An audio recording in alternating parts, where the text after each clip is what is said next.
A programming note before we begin. A few months ago, we asked you, our audience, to complete a survey sharing your thoughts and feelings about the current state and future of the watch industry. And frankly, we were overwhelmed by the number of your responses and the thoughtfulness of those answers. So today on the podcast, we share the results of that survey, along with the reactions we got from brands. Thanks so much for listening, and thanks especially to those of you who took the time to complete the survey. Let's run the music. This is Open Work, a look inside the watch industry, a podcast from Collective Horology. I'm Gabe Riley, co-founder of Collective. And I'm Asher Apkin, co-founder of Collective. Collective Horology is an independent watch retailer based in Southern California. We carry a wide range of independent brands, including Argonaut, Nicholas Hacko, James Lamb, and more. To learn more about us and check out our available inventory, visit collectivehorology.com. We're back from Geneva and ready for a busy fall. But before all of the excitement of Watch Time New York, Wind Up New York, and our forthcoming 10th collaboration, we owe you, our listeners, a massive thank you for participating in our first ever client survey, which we are calling Collective Voice. Given that you took the time to submit thoughtful answers, we wanted to spend today's podcast doing a deep dive into the data and share back some of the clear trends that we are seeing across all of the answers. You ready to dive in, man? Yeah, I think we should do that. But the other thing we should do is, well, maybe just a bit of context.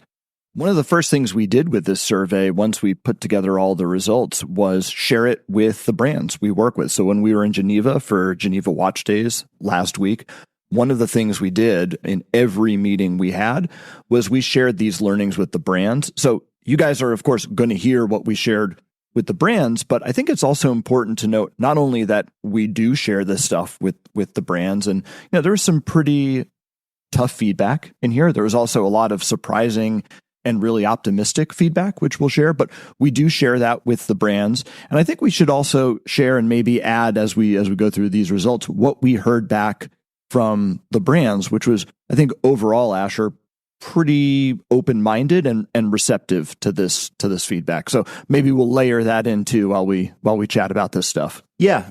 And I think it's important also to look at like what the value of a trend report fundamentally is, right? Like why were we doing this in general? And it's for a few reasons. One, obviously it's really important as a business to understand how you guys, our clients and our friends and our partners feel. But two, it's also really important to help our brands understand and have a little bit more visibility into where your heads are at. Because if you think about it, and we've talked about this on the pod before, the last mile in terms of, actually speaking to clients and seeing where people's passions or pushbacks lie, a lot of that sits with us and our colleagues as retailers. We know a lot of that and we get that firsthand.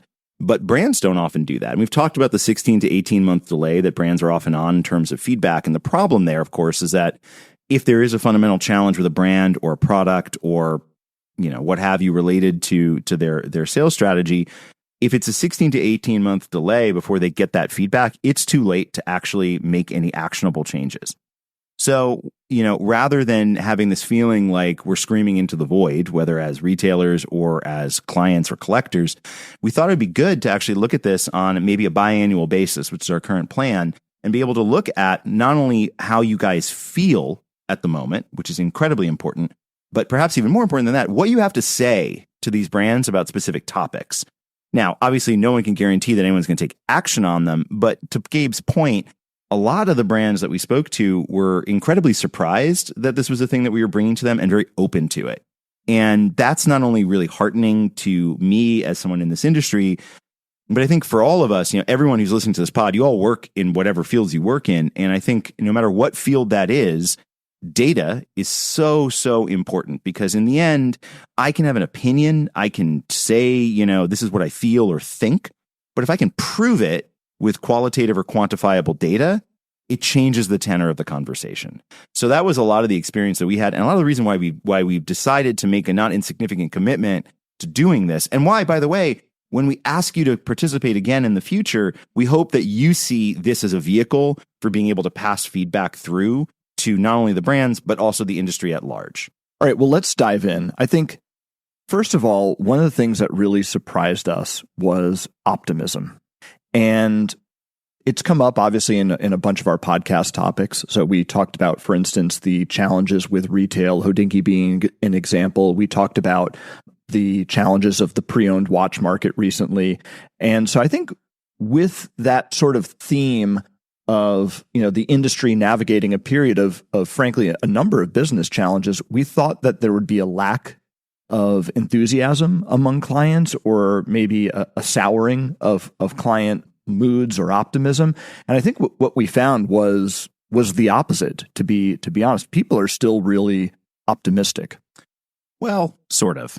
So let's, I mean, fair. Maybe they're more optimistic than I expected them to be, sure, which is probably the silver lining for me. Sure. So let's go deeper into this. We asked you guys to rate on a scale of 1 to 10 how you felt about watch collecting, like your level of enthusiasm specifically last year, your level of enthusiasm this year, and your optimism about the future of the watch industry moving forward. What we found, to Gabe's point, was actually a little surprising, because I think with so much of let's be honest, like so much of the negativity that I think we feel in the market right now, the self-reported enthusiasm levels were actually very high. A majority, I believe it was over 70%, actually rated in the top third of that in terms of how enthusiastic they feel about watch collecting. That is perhaps some of the best news out of this report, that people are very excited and have never been more passionate relative to previous years. It's just the future that's a little bit down. Well, let's put some numbers against it. It was 78% of people told us that on some level, whether it was very optimistic or, just plain optimistic, 78% of people are optimistic and enthusiastic about the current state I think it's of fair watch to say collecting. That's a significant majority. Which is, I think the extent of that really, really surprised me. Yeah, it surprised me too. And it's one of the things that always reminds you too, as data is coming in, to wait until everything's in before you make an assessment. Because watching the data come in painted a very different picture than what the final actual output showed. So for an impatient human being like me, not probably good that I'm not a data scientist. But there is a little bit of a warning sign on the horizon, which is that there is a slight dip between where enthusiasm sits right now and where people's optimism about the future of the industry sits. And by the way, there are some very clear quotes here and some trends about why optimism is taking a dip relative to that. So we'll come back to that in a moment. But as we look at these overviews, because there's two other main takeaways we want to touch on first, that's the key. People are still very happy. People love collecting watches. And even though there is a dip in optimism, it's not big enough that I would say it's like a red flag about the overall health of the industry.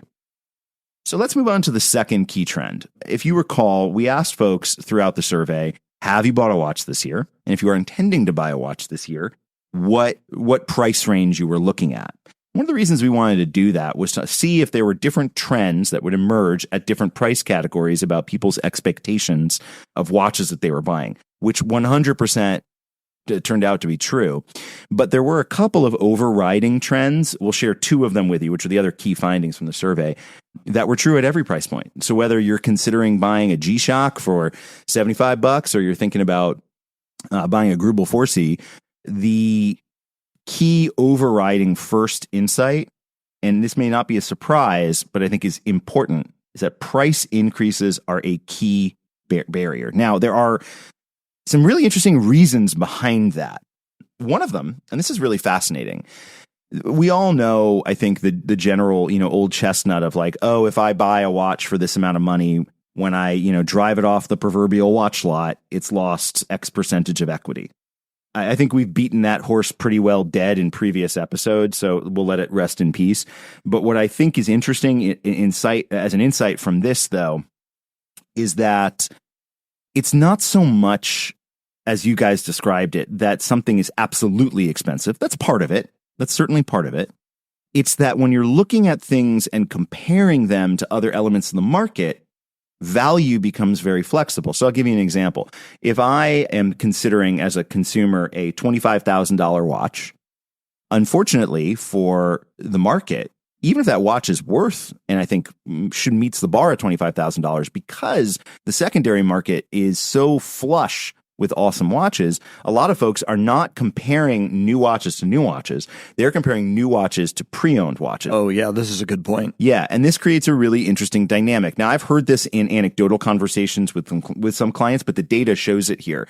So if I'm thinking about a $25,000 new watch, I might be price shopping that or value shopping that, if you will, against a $40,000 pre-owned watch, which is available for $25,000 on the secondary market. So you're saying a watch that would be $40,000 in terms of its retail price, correct, but its secondary value is now maybe $25,000 equivalent to this new watch. That's right. Thinking. Yeah. So what that means is that for the new market, there is a price sensitivity and cross-shopping, not against other competitive brands, which is one thing, but against competitive pre-owned watches. Now, I'll preface that by saying, look, if there are plenty of people out there who like buying new watches for the purpose of them being a new watch. So that's one thing. So that's not going to go away. And there's plenty of people too who I think are looking for watches that are not available in the secondary market because they're new.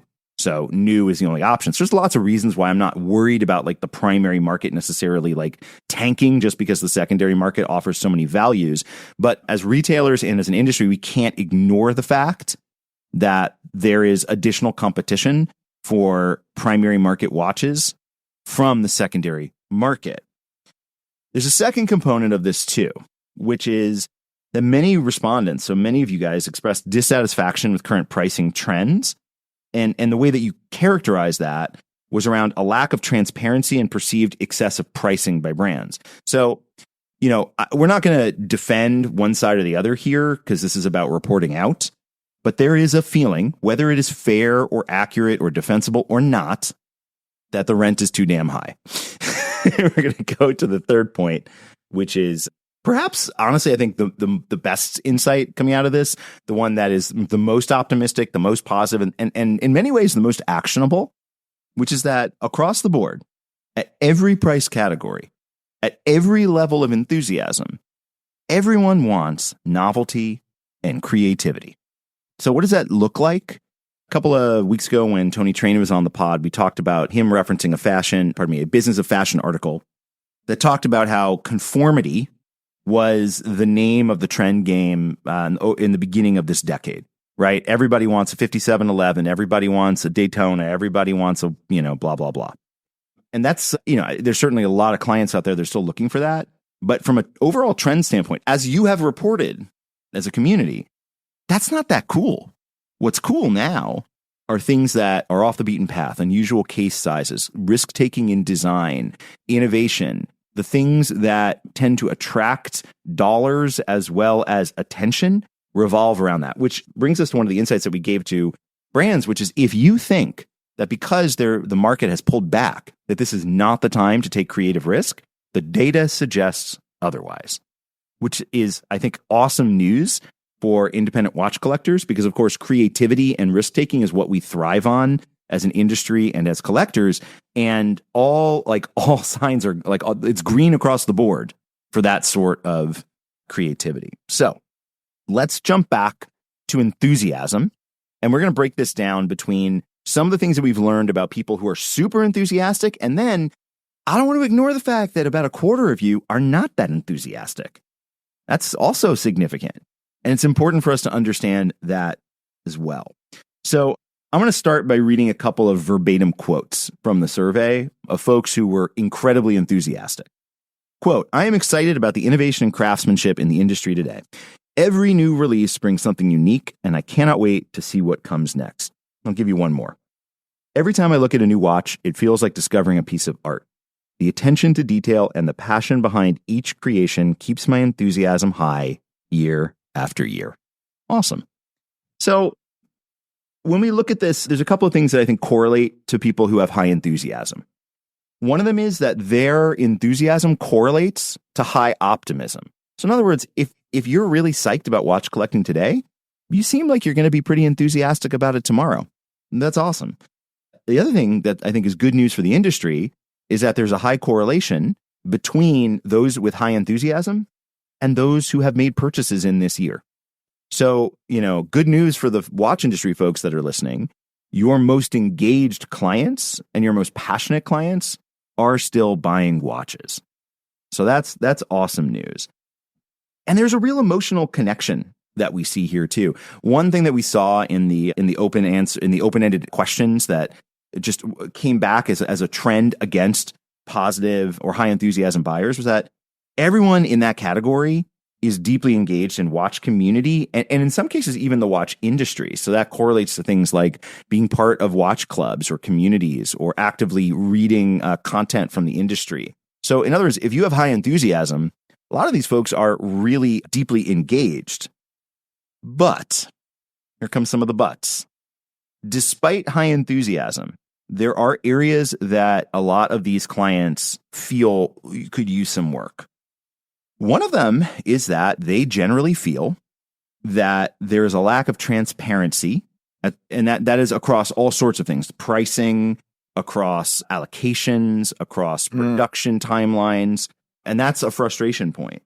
And that correlates also to another pain point, which is a lot of folks struggle with and are frustrated by what they see as poor customer service, specifically coming from monobrand boutiques.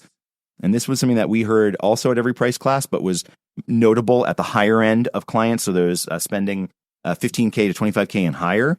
Certain brands were being name checked quite regularly as having poor customer service in their boutiques or having customer service that was so universally poor that they had lost interest in the brand, not just the boutique. Well, this is something you mentioned a couple of episodes ago when we talked about the sort of epic battle and the ongoing tension between monobrand retail and multi-brand retail. And you name-checked a couple of those brands that had come up in the survey and in fact read some quotes about Longa and AP in particular. And I think what's interesting here is, I mean, it's not surprising to me that like the customers that are the most enthusiastic are the ones who are really delving fully into this whole thing, who are, want to learn more, want to understand more about what's happening, want to meet the people behind the brands, want to go to Geneva Watch Days or tour a manufacturer or have a relationship with the brands.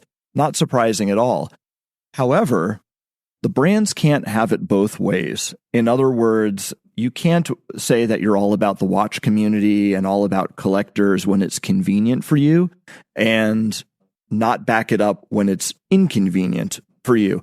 Because of course, these collectors are paying they're paying customers and they have high expectations. And we see a lot of brands in the industry at large who talk about their craftsmanship and their heritage and the people behind the brand, whether it's the visionary founder or the watchmakers toiling behind the bench.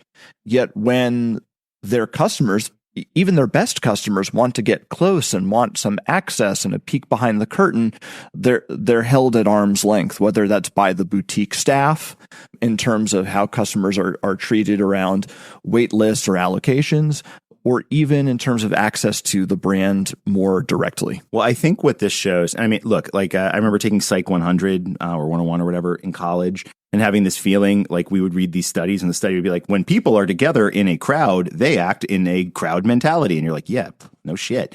But the key, the key.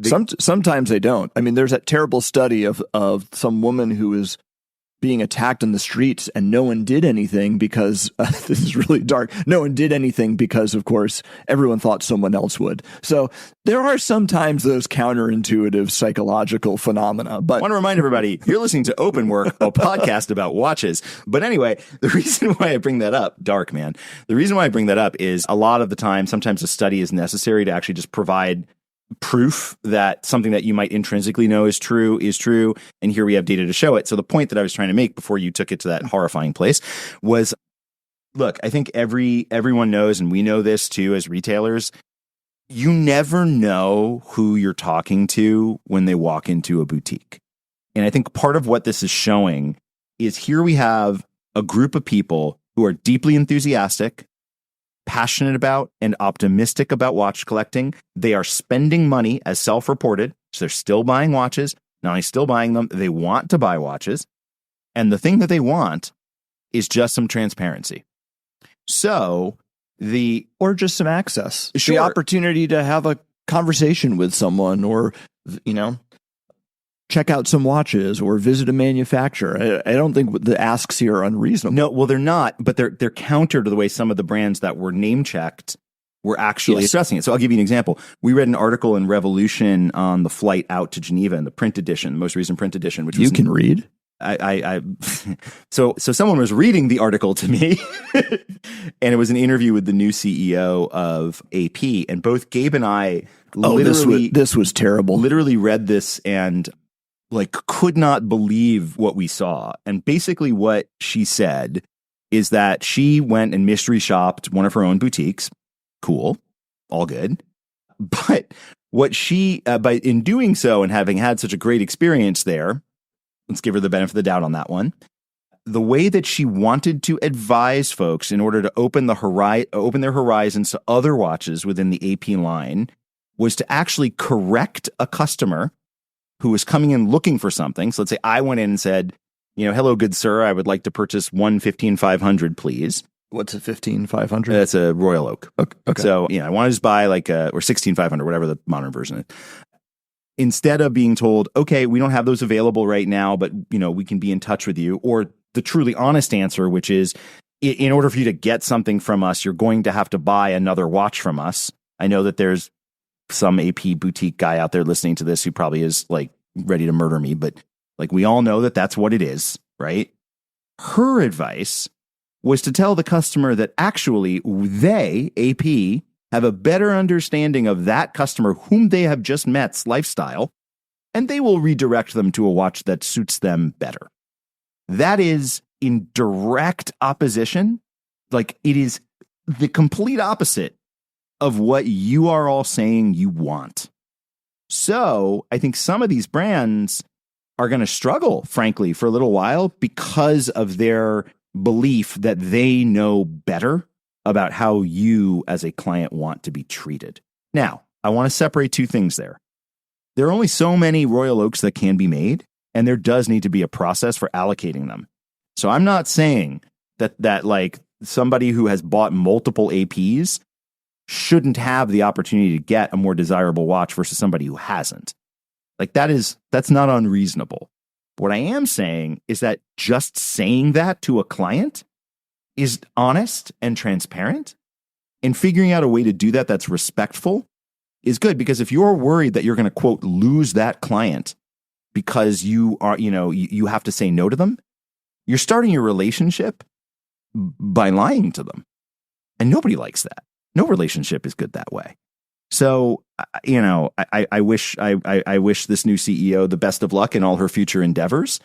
But I can tell you how I would react if somebody told me that I don't know what I actually want when I went into a luxury boutique, knowing, quite frankly, exactly what I want. Of course. And these customers and the folks who took this survey, and I would imagine particularly the people who report their high enthusiasm, because as we know, these are people who are telling us they do a lot of research, they're learning, they're really immersing themselves in the watch community and the watch industry. These customers are likely just as, if not more, informed about the products they're interested in than the sales associate at your average boutique.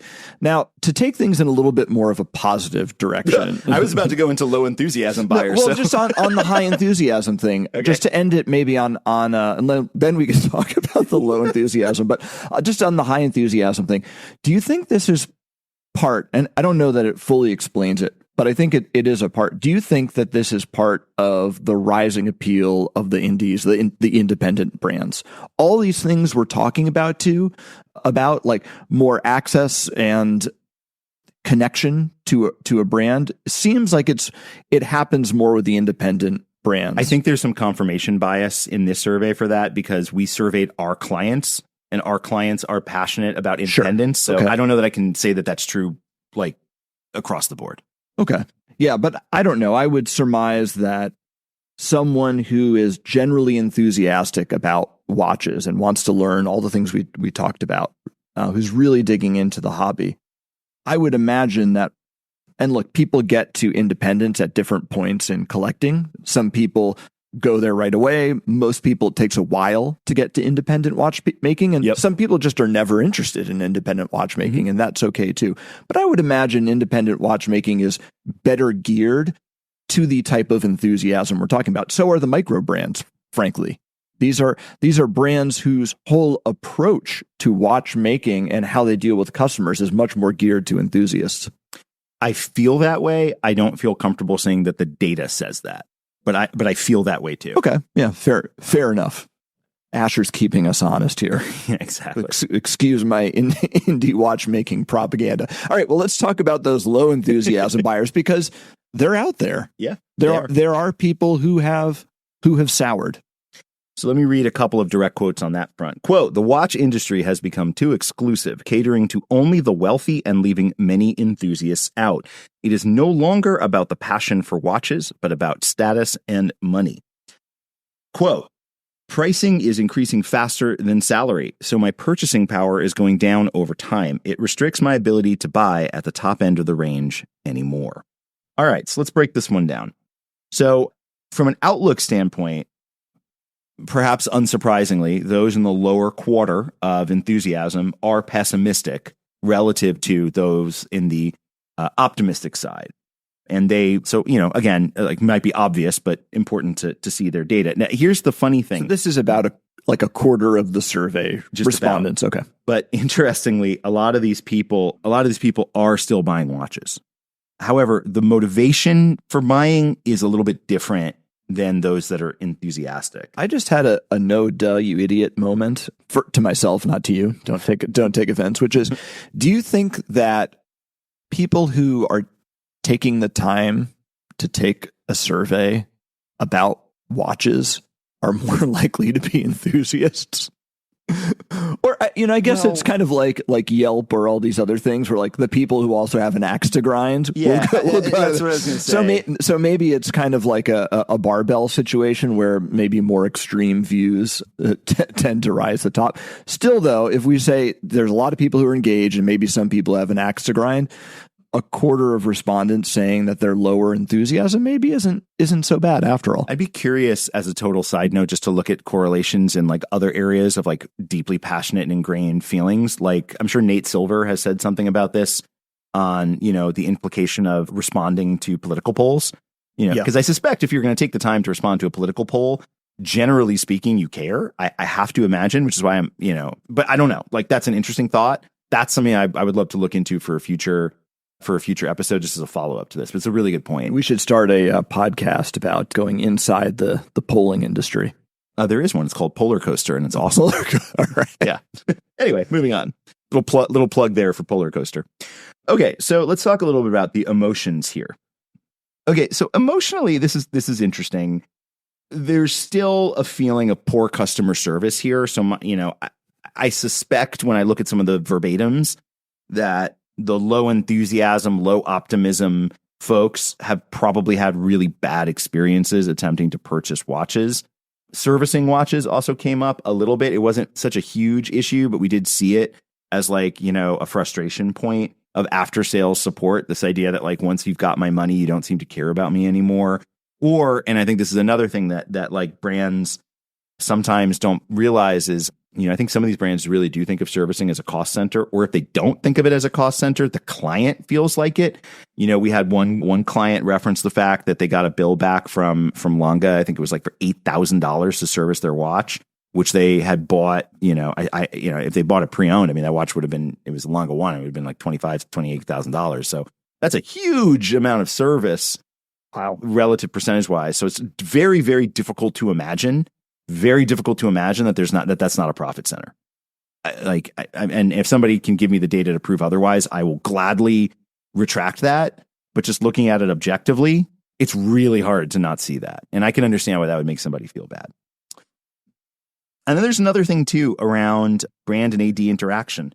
And when we look at this, when we look at the emotional side, the brand and AD interaction, the financial component, it paints a clear picture. There are people who feel very slighted by points of sale and by brands.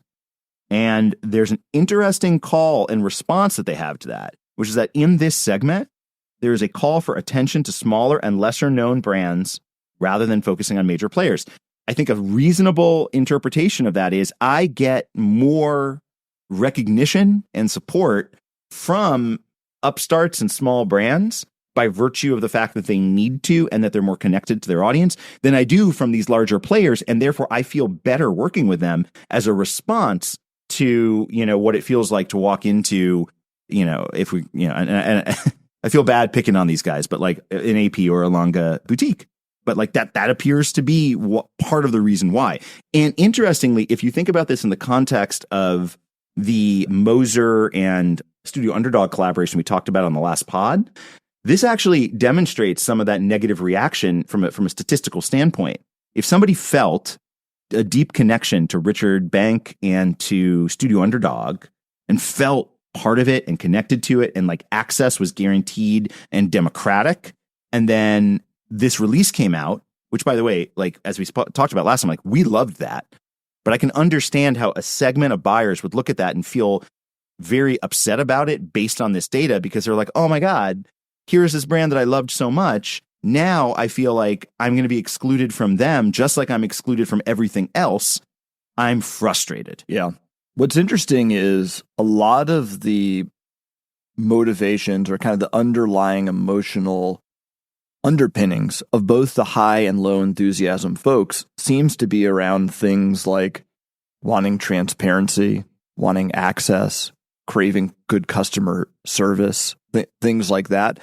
And I think you're right. When you read the verbatims, and by the way, the verbatims you read were just the tip of the iceberg. I mean, you read some of the other quotes on our previous podcast, but like it seems like a lot of the low enthusiasm people have been burned. There's been an experience or a set of experiences, which is, having a bad service experience, being treated poorly by a boutique, whatever it might be, that has moved them into that sort of quadrant. So I think it's a little bit of a cautionary tale for the industry. It's not just like, oh, there's people out there in the world. Some of them have high enthusiasm. Some of them have low enthusiasm, and that's just the way it is.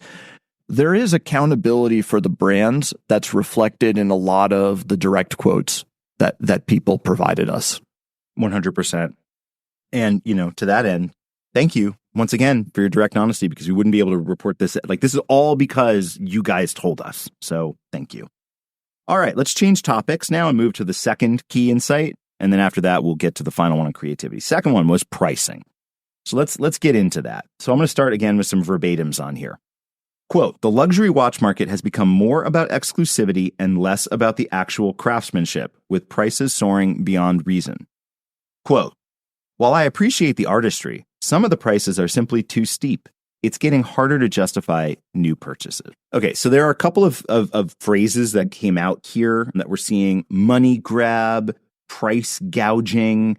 There's this runaway pricing. Exactly. There's this general feeling throughout like the verbatims that everything is too expensive, and I want to get into that from a couple of perspectives. All right.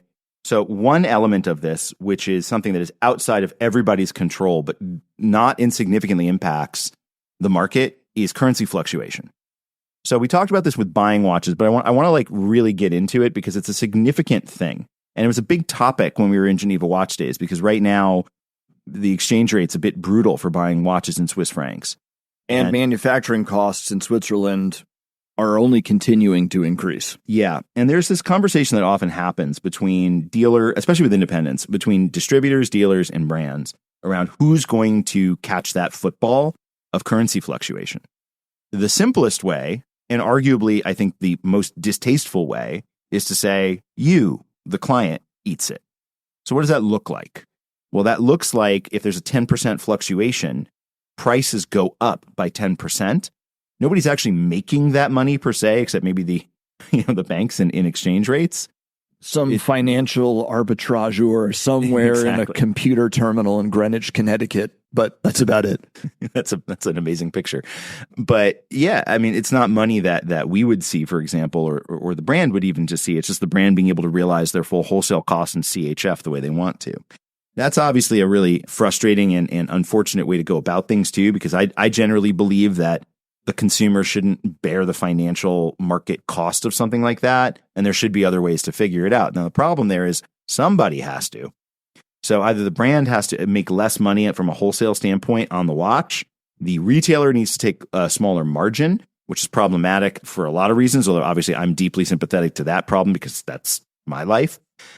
Or the consumer does. And obviously we know if we put pressure on the consumer in that way and we see price fluctuations in that way, it's problematic. We talked months ago about like the ridiculous idea of having a quote market price for a watch, which of course would solve this, but like nobody wants to buy watches like lobsters. Like you want to know consistently that what you're paying is A, the right price for the watch, and B, not going to change tomorrow or the day before, the day after. Like, and that would just free somebody up from buying something, I suspect. It's like, if I wait another day, maybe the Swiss franc will crash.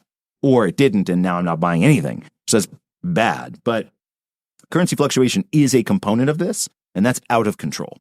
We're out of our control, I should say. This is actually one of these areas where we had a lot of discussion with brands about price increases. As you mentioned, they'll say to us, look, my manufacturing costs are only continuing to go up. I want to separate manufacturing costs and come back to that. Sure. And two, like, currency fluctuation is really painful right now for things that are made in Swiss francs and then need to be priced in US dollars or other currencies that are gaining strength relative to the franc. And I think we got a couple of responses from brands around this.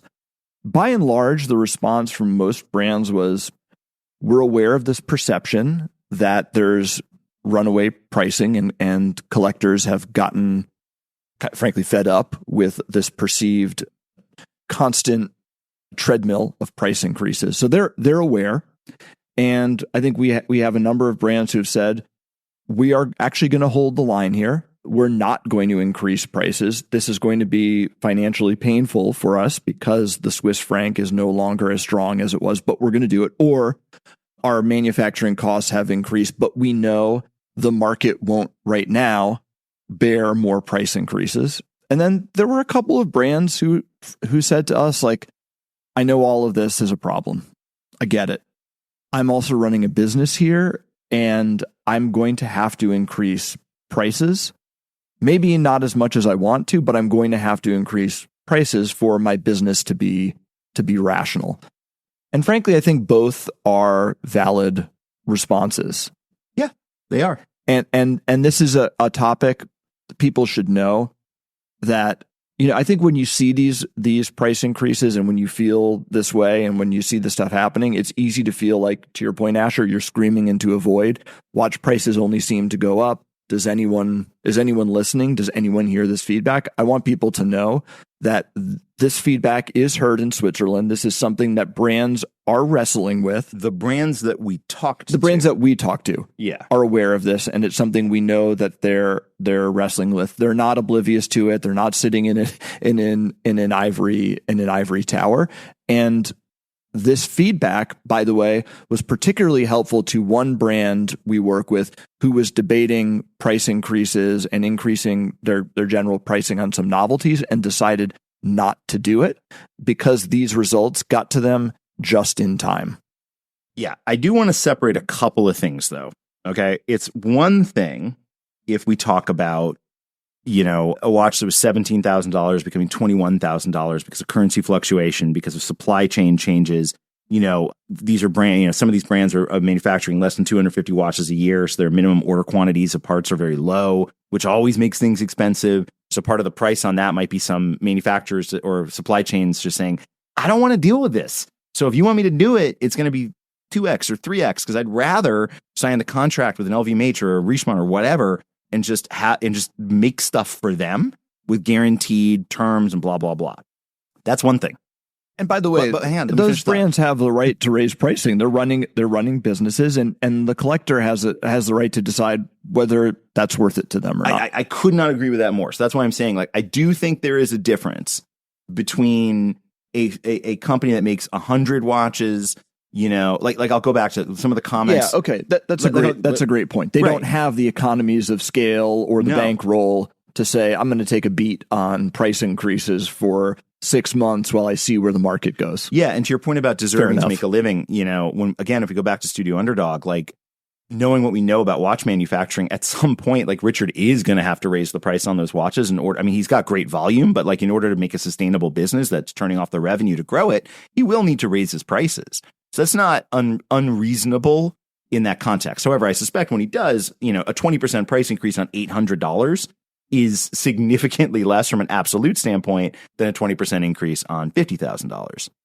However, I do want to differentiate because I don't want to lump everybody in together. I think there's a difference between that and like a $650,000 Longa. You know, like I don't know enough to know what the cost and supply chain looks like there, but I make a reasonable guess. I'm going to go ahead and assume, like, I mean, look, you get to diminishing returns at watches at a certain price point. And I can understand how somebody who's a Longa collector, you know, who has, you know, viewed a $45,000 Longa as a grail and is doing everything in their power to trade towards that and save towards that, sees a $650,000 Longa and just wants to like throw their hands up in the air and walk away. Yeah, it feels more or seems more just like a pure Veblen good. Exactly. Yeah. So I do think there is a difference in, you know, supply chain, currency fluctuation, other external factors creating increased pricing, whether it's inflation or otherwise, versus just some things being priced very high. So I don't want to conflate those two things. Yeah. No, there are different corners of the market. There are different pricing strategies being played by different brands, and the way brands decide to, or frankly, have to price things to make a living is very different. There's no one right answer because all of the brands are financed differently, have different business models, have different demands, have different market segment. Like, of course, all of that. Yeah.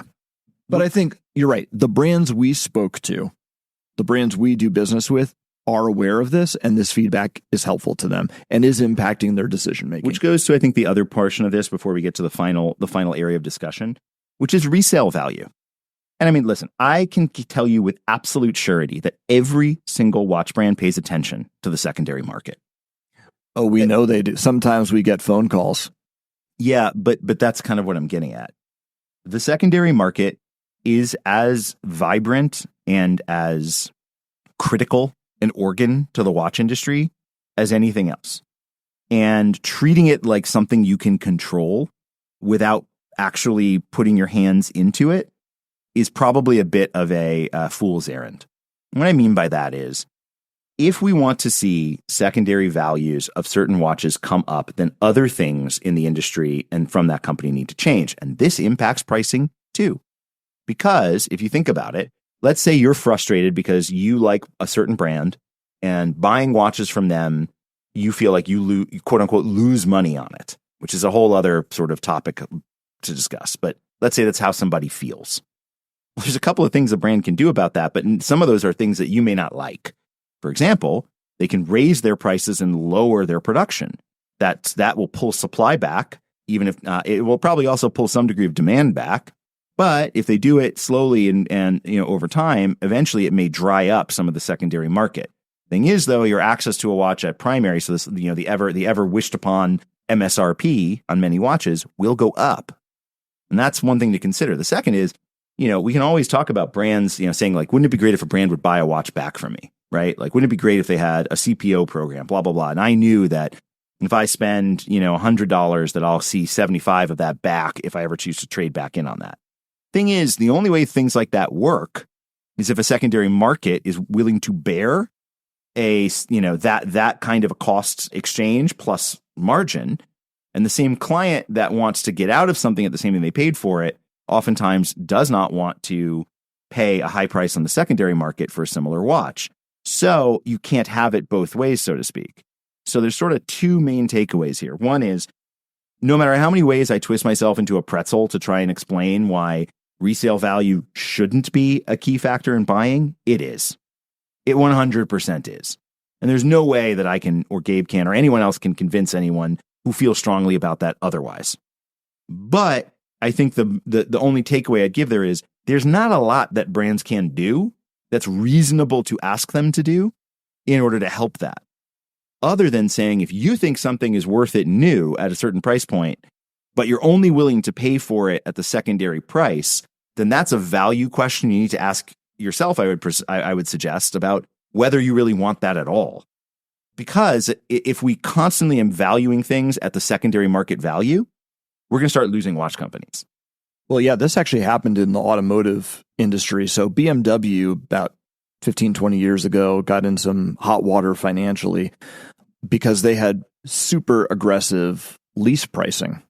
Okay. And part of the way a lease price is calculated, so the monthly payment on a car plus the initial down payment, is based on what the assumed residual value will be when the car comes off of its lease. Oh, interesting. Right? So let's say BMW, in the case of a 3 Series, they say, okay, we have this, I'm making these numbers up. We have this car that's $30,000 off the lot. I'm sure it's a lot more expensive now, but we have a car that's, has a MSRP of $30,000.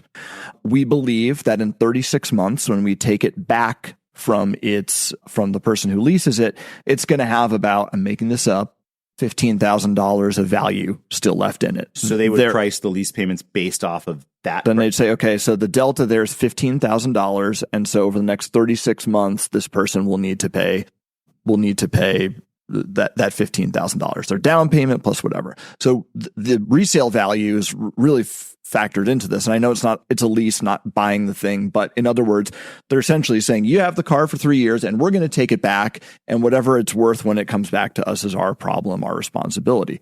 Well, BMW really wanted to be at a particular lease price for their cars to gain share. So they did that, at least in the US, by being very aggressive with their residual value assumptions.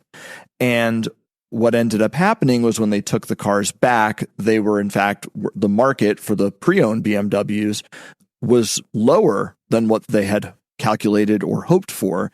And they ended up having to take a number of financial write-downs. Now, we could argue whether that was smart or not. I'm sure they gained share and they did well. A lease, for instance, on a 3 Series back then was much more competitive compared to a Mercedes C-Class or an Audi A4. Yeah. And so maybe it was an exercise in loss leading and gaining share, but there were significant financial write-downs they had to take to do that. Now, if that happens in the watch industry, as we've said many times, someone has to pay the price. So if a brand is willing to guarantee you a buyback price, well, then to your point, they may not be around to do it if they do too much of that or they get the residual value wrong. Yep. So all of this, boils down to like the thing that we continue to say regularly, that watches are not investments. They are art, and we highly recommend buying them as such.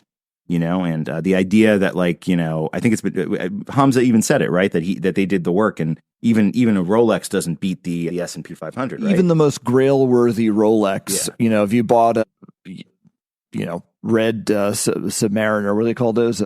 Red Submariners. Red Submariner. Bought a red Submariner, at the PX in the early 1970s and held it, box papers, everything. It would still be worth less or to appreciate less than just buying an S&P 500 index fund, which is wild to think. It is wild to think, but it is such an important reminder for all of us who are deeply passionate about this, and especially I'm not above it. I've definitely told myself stories to justify the purchase of a thing. Yeah. And, important to remind ourselves of that, especially as we look at pricing as a factor here in how people feel about watch buying.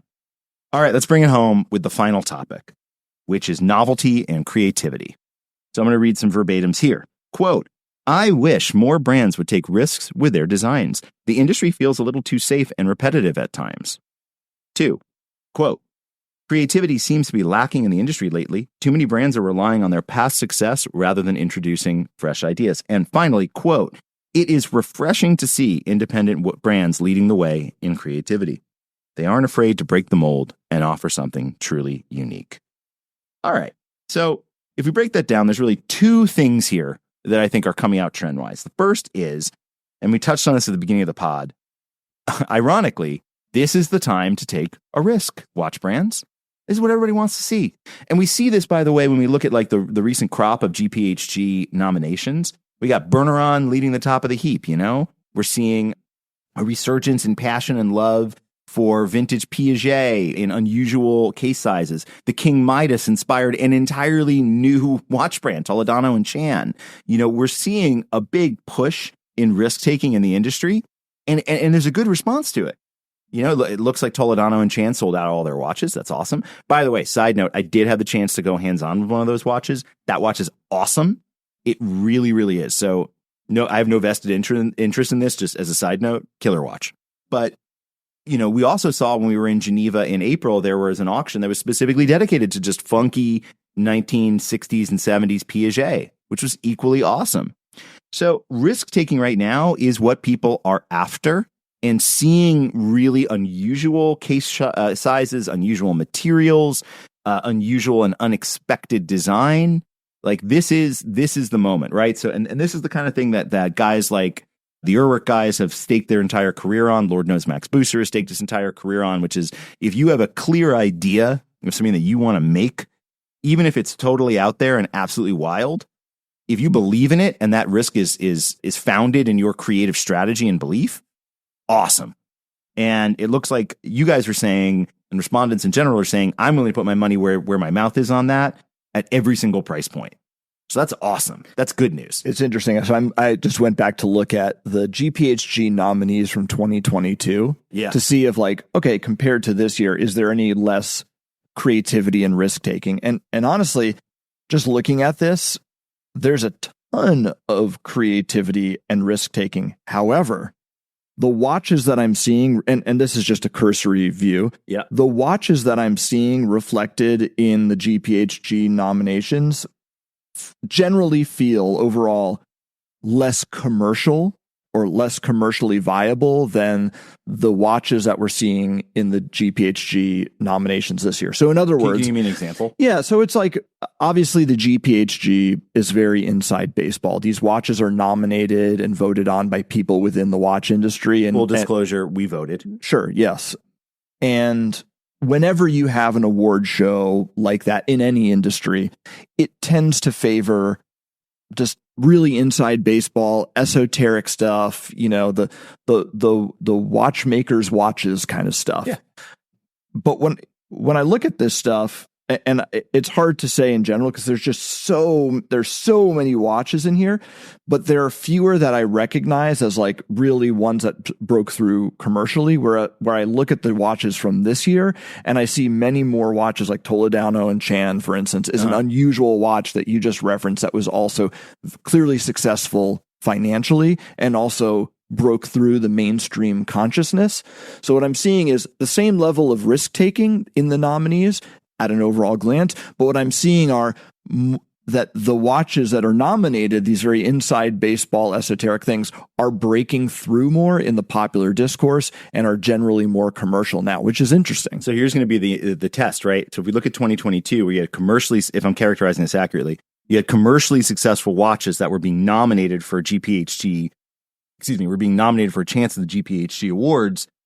Now that's inverted, and we have watches that we will be curious to see if they gain financial success because of winning the GPHG. Oh, I'm almost saying the opposite. Oh, okay. Yeah. I'm saying the opposite. Sorry. Which is to say, the watches I'm seeing from 2022 in the GPHG are extremely commercial, but they feel very inside baseball. I see. Whereas the watches I see now feel a very inside baseball and extremely creative and unusual, but seem to have broke through more either in the mainstream or commercially, okay, which so is interesting. In that sense, that it's aligns no less, with what we're seeing. Yeah. What I'm saying is the GPHG is no less creative than it's ever been.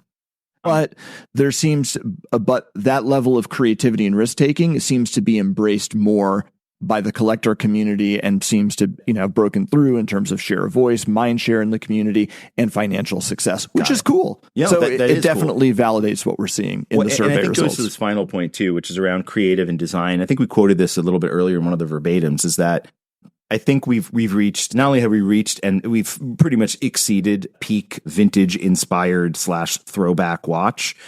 I think there's a moment. I mean, it doesn't mean we can't come back to it. Trends are cyclical, but it definitely, brands that do it and do it well, but they do it with a very original perspective. Yeah, I think the point is if you're looking through your back catalog and you're gonna Xerox that watch, it's probably not going to work out. One thing that we do see as a strategy that I think is awesome is the way Zenith does it. Where they'll release a historically accurate representation of a watch. They did this with the Defy 2 years ago. Oh, yeah. Where it's the historically accurate throwback to what the original watch was. They did it with the Defy Diver this year, too. Oh, yeah, good point. They did it with the Defy Diver this year. And then they reinterpreted it in the modern design language. That, to me, that's awesome because then you're strategically you're cornering the market because you are getting whatever segment of people that like those throwback watches, but then you're also using your heritage to drive your future design, which is rad. Or Serica is another good example. Yes. That they make sort of vintage inspired watches, but that never existed, Exactly. and they're they're playing with the design language of mid-century watches, not to create one-to-one recreations, because of course the brand didn't exist, but to use it as a creative canvas, which I think is still very interesting. But I think that's different than the feedback that we're seeing here, right? Yeah. The feedback we're seeing here is but I'm saying my point is mid-century design isn't dead. Simply recycling back catalog designs is no longer as exciting for people. Exactly. Yeah. It's not about what you're making. It's whether it is perceived to be lazy, I guess, or just not that interesting. Just not even on trend. Like a good example would be the Black Bay monochrome. It's very much a modernization of the Black Bay. There's no gilt. There's no patina. It feels very clean. Of course, there are vintage elements. There are the polarizing bracelet rivets, but it feels like a freshening up and a modernization of when you compare Black Bay monochrome to the previous generation Black Bay, it does feel more modern, and people are responding to that. That's totally fair. That's totally fair. So I think that is actionable for brands 100%. And I think that the part there too is like, if you feel as a brand or as a designer, like, well, I have all this amazing back catalog, that doesn't mean that you can't work with it. Like here, you know what? I'm going to say something nice about AP because I feel like I've been mean. The remaster series is my favorite work that they've done to date. I'm not sure how commercially successful it is, but it's awesome stuff. The remaster chronograph from 3 or 4 years ago was just stunning to me. And the new remaster, even though I would argue the proportions, I think that was like 2019. Man. How was it that long? Yeah, beautiful. But it stays with you. It does. The remaster 2, which just came out this year, which is a reinterpretation of one of their watches, I believe, from the 1970s. Even though they changed the proportions, they really blew it up. That to me is arguably, I guess, what we're talking about, which is like taking something from your back catalog and reinterpreting it for a modern day. And that watch is like generally interesting. It's a really cool looking watch.